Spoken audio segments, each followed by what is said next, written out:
Dhanbad police ने Prince Khan gang के लिए स्लीपर सेल के रूप में काम करने वाले 4 संदिग्धों को गिरफ्तार किया है। इसके लिए सिटी एसपी और ग्रामीण एसपी, 6 डीएसपी, 7 पुलिस निरीक्षक, 36 अवर निरीक्षक और 60 पुलिसकर्मी टीम में शामिल किए गए थे। ये सभी ने गत 4 नवंबर को वासीपुर में छापेमारी की, जहां से परवेज खान, तहसीन आलम, रशीद, इम्तियाज अली उर्फ लाडले के घर से 17,34,900 रुपए नकद बरामद किए गए। इसके अलावा जमीन खरीद बिक्री के कागजात, एटीएम कार्ड, डेबिट कार्ड, 5 विभिन्न बैंकों के पासबुक, 9 चेकबुक और नागालैंड से निर्गत की गई पिस्टल के साथ 47 गोलियां बरामद की गई। इस बात की जानकारी धनबाद एसएसपी प्रभात कुमार ने आज मीडिया को पकड़े गए पैसों को लेकर पुलिस विभाग ने आयकर विभाग को पत्राचार किया है। गिरफ्तार सभी व्यक्ति प्रिंस खान के लिए काम करते हैं, जो व्यापारियों, पेट्रोल पंप संचालकों को डराने धमकाने का काम करते थे। गई थी पहले से ही, जिसमें लगातार टीम काम कर रही थी।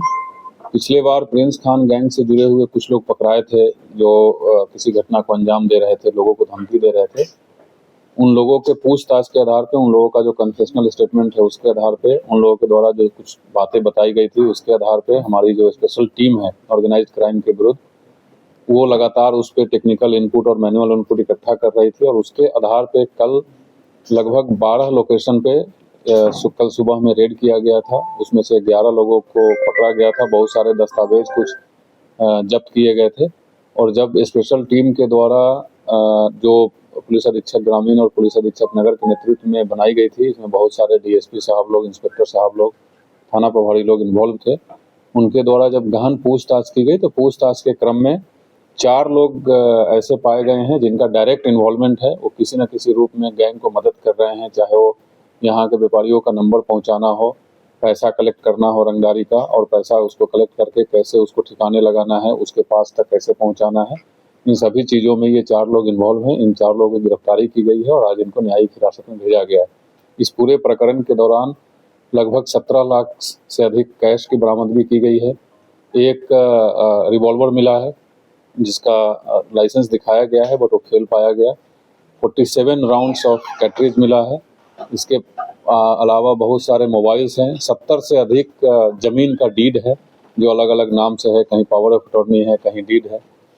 1 दर्जन से अधिक एटीएम कार्ड्स है, अलग अलग नाम से बहुत सारे पासबुक्स हैं। इसका फर्दर हम लोग डिटेल निकालेंगे। इसमें तकनीकी अनुसंधान करने की भी आवश्यकता है जो स्पेशल टीम इसके बाद करेगी।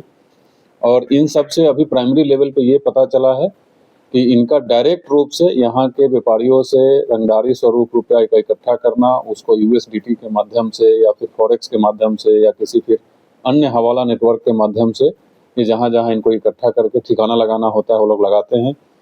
कुछ दिन पहले जो रांची में फायरिंग की घटना के बाद गिरोह के कुछ लोग पकड़ाए थे, जमशेदपुर में पकड़ाए थे, वहाँ जो बात उठ के आई थी कि हथियार का सप्लाई पाकिस्तान से होता है और इसमें जो नेटवर्क काम कर रहा है वो एंटी टेररिस्ट जो आतंक का फंड करते हैं लोग, उसमें भी कुछ पैसा लग रहा है। तो इस बिंदु का भी कुछ चीज़ इसमें समझ में आया है और हम लोग उस पर भी अनुसंधान कर रहे हैं कि कहीं ऐसा तो नहीं है मामला कि ये पैसा भी कहीं ना कहीं किसी न किसी आतंकी संगठन से जुड़ा हुआ है और टेरर फंडिंग किया जा रहा है।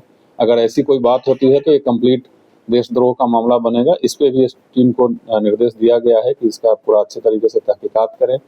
इन लोगों के द्वारा कुछ और लोगों का नाम बताया गया है जो धनबाद के भी हैं, धनबाद के बाहर के भी हैं। कुछ व्यवसायियों का नाम बताया गया है जो डर के पैसा भी पहुंचाते हैं। हमारे पास बहुत सारी जानकारियां इकट्ठा हुई है, लगभग 100 से अधिक लोगों का नाम आया है। फर्दर उस पर टीम और आगे काम करेगी और जब आगे काम करेगी फिर से जो रिजल्ट आएगा वो आपके सामने बताएंगे। Sanjana Singh, Koylanchal live desk.